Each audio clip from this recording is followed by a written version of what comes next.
Hello, my name's Jane and today we're going to make mini courgette tartlets or little mini quiches. What I've done is I've got the mini muffin pan here, Pan for Chef mini muffin pan. It's wonderfully non-stick, and what I love about it is you can use it to make little cakes but also little quiches like this, no blind baking, and the pastry's easy. Let me show you. This is the other half of the pastry. I had a 500-gram block, and you cut it in half and then cut it into thirds, and then half, half, half, and half again, and then roll each little cube, 24 pieces, into a ball, like so. And then you place your balls of pastry into the mini muffin pan, and then using the mini tartlet shaper and a little bit of flour, all you need to do is push the tartlet shaper in to the pastry and it shapes it for you. This was great fun when my son was younger, when he was about 2.5. He used to like making jam tarts. So you can get the kids involved. It's a lot less messy than cutting out discs, and the pastry gets a lot less grey when children are involved if you use the mini tartlet shaper. So there we are, that's our pastry cases ready. Because they're so small, you don't have to bake them blind. You can do and then fill them with cold fillings, but we don't need to do that today. Right, so the filling. In here I have my small batter bowl, and it has a nice airtight lid, great for storing things in the fridge. I'm just going to crack my egg in. There we go. So we've cracked an egg in. What's good about these dishes is they're embossed with measurements on the side so they don't rub off, which is fantastic. But they also go in the fridge, the freezer, the microwave, and the oven, so you can bake cakes and things in these, and they come in a range of different sizes. Here we have a different size with another lid, a bowl one here, and that's the cheese. Now I've already grated the cheese just for ease, so let's put the cheese in, but I will show you the grater quickly in a second. So there's our cheese. It's a 500ml bowl. Great for individual portions in the freezer and things like that. Very handy.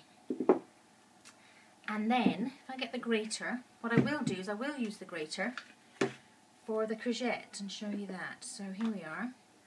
Yes, a piece of courgette. Now the grater, I love them because they go flat. They have a nice protective cover, so you can put them in a drawer. When you want to use them, you can either use them standing up, or you can use them over a bowl.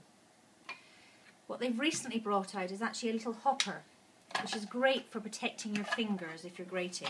Because these individual blades are very, very sharp, individually sharpened. It's a microplane grater, very, very sharp. So here we are, we've got little spikes. So if you just stick your vegetable on,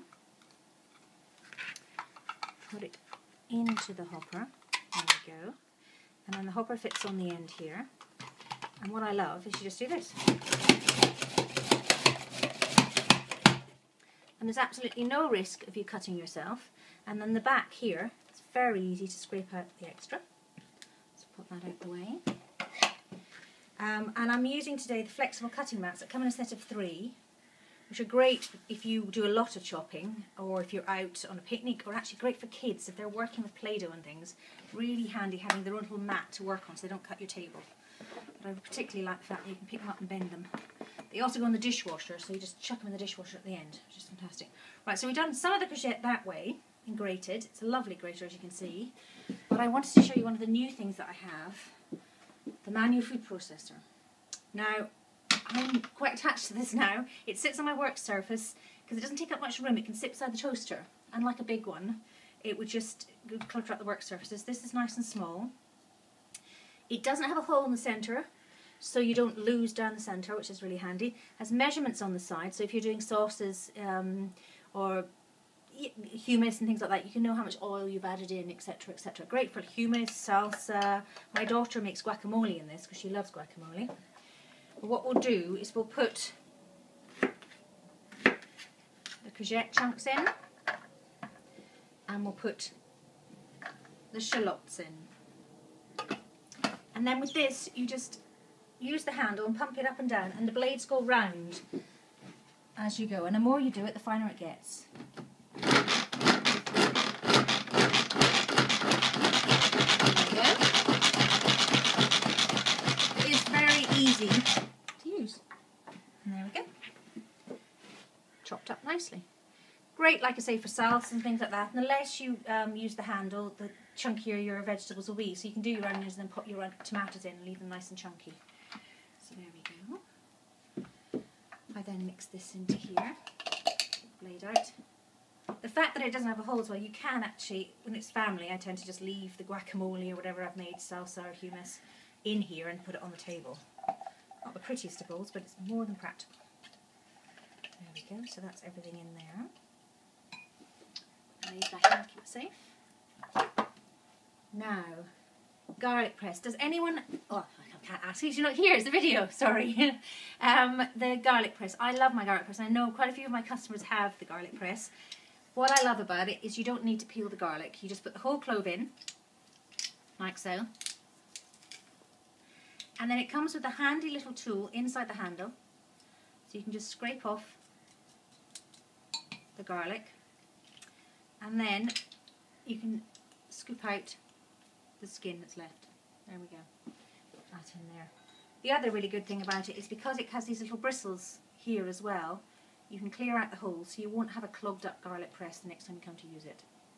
There you go. Right, now final ingredients. We're going to put the creme fraiche in. We need 125 millilitres, and this lovely little pet bowl, it's the 250 millilitre one, has measurements on the side, so I've managed just to fill it and I know exactly how much to put in. It's nice and easy for measurements. Also great for half a tin of baked beans, will fit nicely, half a lemon or half an onion if you're popping it in the fridge and you don't want the smell. Very handy for things like that. Right, they come in a set of 6 as well, so when I was weaning my son it was quite nice having a portion of food for him in the freezer. I could take out and then warm up in the microwave if I needed to. Now, there we go. Sorry, salt, pepper. Pepper. A little bit of salt. Not too much because the cheese is quite salty already. Alright, so there's our filling already. Now, if I bring down the cases, I also have a handy little tool for this. So, this little scoop, small scoop, is a perfect size for this muffin pan. I really love it. If you're doing individual little cakes, 1 scoop is the right size for little individual chocolate cakes for kids' party. But it's also really handy when you're filling cases. A lot easier than 2 spoons if you're doing the 2 teaspoon thing. I know that when I'm getting the kids to help me, it's a lot less messy. In fact, they're less messy than I am. If they use this scoop, it just means that less ends up on the floor, although they get a bit disappointed because they don't have quite so much in their hands and they can't lick their fingers quite so much. So there we go.